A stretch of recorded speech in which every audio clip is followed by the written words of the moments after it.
वशिष्ठ जी ने कहा कि हे देव देव महादेव, आम आदमी आपके प्रभाव से फायदा उठाए, वास्तविक देव कौन है? हे देव आप ही बताओ। तब शिव जी कहते हैं कि ये 33 करोड़ देवता वास्तविक देव नहीं है, इंद्र भी देव वास्तविक देव नहीं है, तुम मैं और ये देव वो वास्तविक देव नहीं, लेकिन तुम्हारे में हमारे में और सब में जो अंतर आत्मा है वही परमात्मा देव है। लेकिन आम आदमी उस परमात्मा देव शिव की उपासना नहीं कर सकते, इसलिए ऋषियों ने ये ज्योतिर्लिंग और शिवलिंग की प्रार्थना की और इस शिवलिंग आदि प्रकट हुए। जिस दिन प्रकट हुए वह शिवरात्रि। ग्रह नक्षत्रों का प्रभाव पड़ता है। व्यक्ति अपने आत्म सुख को, आत्म शिव को उपवास करे तो उसकी जीवनी शक्ति आत्म शिव को, आत्म प्रकाश को पाने में सबर होगी। रोग प्रतिकारक शक्ति बढ़ेगी, मनोबल, भाव बल, तप बल बढ़ेगा। शिवरात्रि के उपवास की महिमा।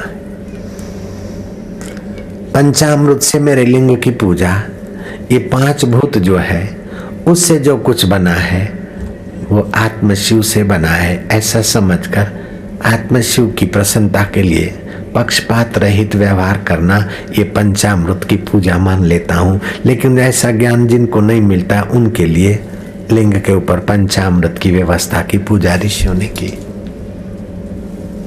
बीली पत्र चढ़ाए जाते हैं वायु दोष हरने का, इसमें बड़ा भारी प्रभाव है बीली पत्र में।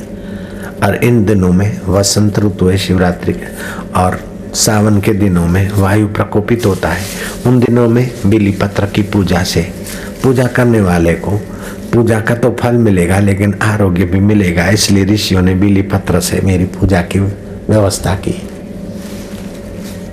बीली पत्र में 3 पत्ते होते हैं, सत्वगुण, रजोगुण, तमोगुण। ये तीनों गुणों की निद्रा, प्रवृत्ति और समाधि सभी जिस प्रकृति में होता है वह प्रकृति परमात्मा पुरुष की है।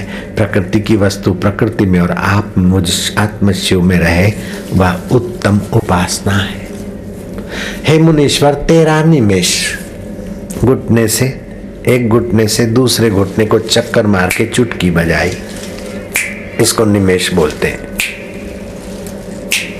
तेरा निमेष भी कोई आत्मशिव में विश्रांति पाले तो उसे जगदान करने का फल होता है। 17 निमेष भी उस आत्मशिव में जो समाधिस्थ रहता है उसे वाजपेय यज्ञ करने का फल होता है। हे मुनि शार्दुल, मुनि श्रेष्ठ, एक मुहूर्त 2.25 घंटे का एक मुहूर्त होता है। अगर कोई आत्मशिव में समाधिस्थ रहता है तो उसे राजसु यज्ञ करने का फल होता है। करोड़ों रुपए खर्च करने से भी राजसु यज्ञ निर्विघ्न संपन्न हो ये बड़ा कठिन है। राम जी ने क्या, उसमें भी विघ्न आया। लव और कुश ने अश्व पकड़ लिए थे, लेकिन एक मुहूर्त 2.25 घंटे उस आत्मशिव में समाधिस्थ रहे तो उसे वो फल मिलेगा राजसु यज्ञ का। एक पहर 3 घंटे अगर उस आत्मशिव में समाधिस्थ रहे तो उसे अश्वमेघ यज्ञ करने का फल होता है। जो कई घंटे आत्म शिव में समाधिस्थ रहते उन्हें कई अश्वमेघ यज्ञ करने का फल होता है। उनके पास तपस्या का धन बढ़ जाता है। उसी तपस्या के धन से समाज में आशीर्वाद देते रहते, बांटते रहते, फिर भी वो तपस्या का धन बढ़ाते रहते। समाज उनको शिव रूप मानकर, भगवान रूप मानकर पूजता रहता है, अपना मंगल करता रहता है और वे आत्म शिव के मांगल्य में मस्त रहते हैं। हे मुनि शार्दुल, वशिष्ठ जी, जिन संतों का दर्शन करने से संसारियों का अज्ञान, पाप और ताप हर लिया जाता है, उनमें शांति, आनंद और माधुर्य भर लिया जाता है। जिन संतों का दर्शन, सत्संग, सुमरण, भाषण संसारियों के पाप ताप हरकर उनमें ओज, तेज, बल और पुण्य भर देता है, ऐसे संत भी मुझ आत्मशिव में समाधिस्थ होकर स्वयं पावन होते हैं और अपनी दृष्टि से समाज को पावन करने का सामर्थ्य ले आते हैं। अपनी वाणी से समाज को पावन करने का सामर्थ्य लाते। मुनीश्वर, प्राणी मात्र में वो आत्मशिव है, लेकिन जो मनमुख है अथवा इंद्रिय लोलुप है वे अपना पतन करा देते हैं और नीच गति को पाते हैं। जो मध्यम है वो थोड़ा इधर थोड़ा उधर करके संसार में फिर से जन्मते, सुख दुख की खिचड़ी खाते रहते। लेकिन जो तुम्हारे जैसे श्रेष्ठ पुरुष हैं वो मुझ अंतरंग आत्मशिव की पूजा करते। वशिष्ठ महाराज, जो 100 कोस नहीं चल सके उसके लिए 2 कोस चलना भी अच्छा है। ऐसे जो आत्म समाधि नहीं कर सकते उनके लिए शिवालयों में और मंदिरों में और उपासनाओं में प्रगति के लिए मुनीश्वरों ने प्रेरणा की और मार्ग बनाए।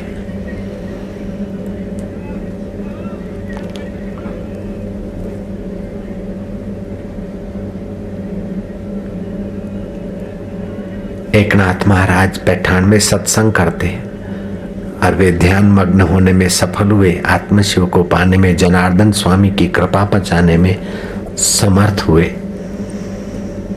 तीर्थों में गए और लोग इधर उधर क्यों भटकते, आत्म तीर्थ में आओ। यात्राएं करते करते आखिर वे पैठान में स्थित हुए। लोग उनके दर्शन करने जाते।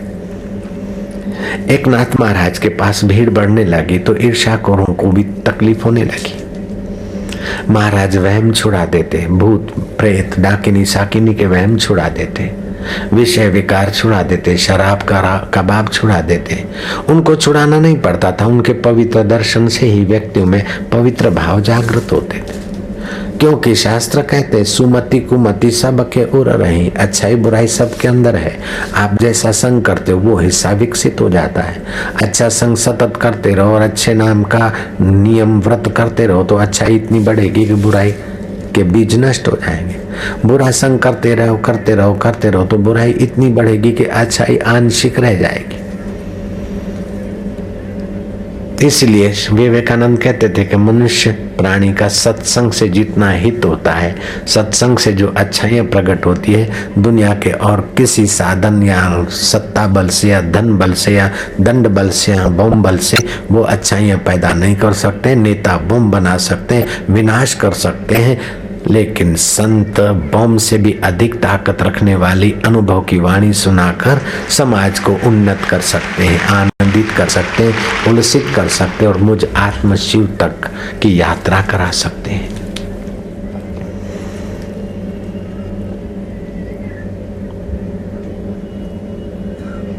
हे राम जी, भगवान शिव ने जो आत्मशिव की उपासना की बात कही वैसी की वैसी मैंने तुमको सुनाई। इस उपासना की वार्ता को जो सुनेंगे वे भी अंतरंग शिव की साधना करके इसी जन्म में भुक्ति और मुक्ति पाने में सक्षम हो जाएंगे, अगर इस वार्ता का आदर करके अपनी जीवन शैली उन्नत कर देंगे तो।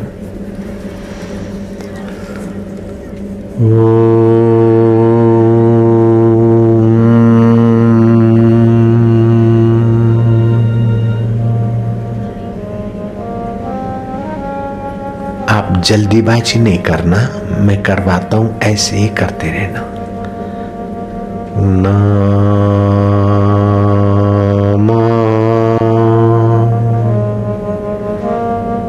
मेरे साथ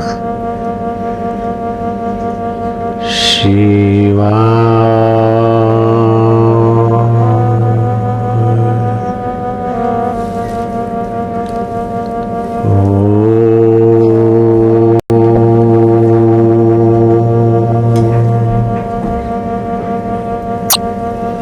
मधुर शांति, आत्मशिव में प्रवेश। नामा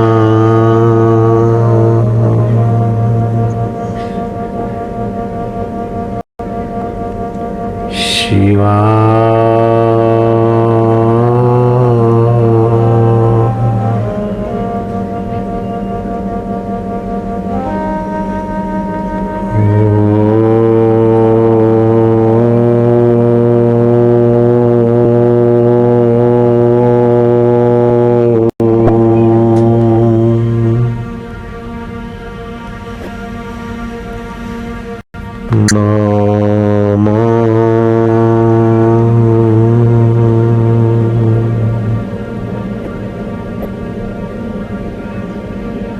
शिवा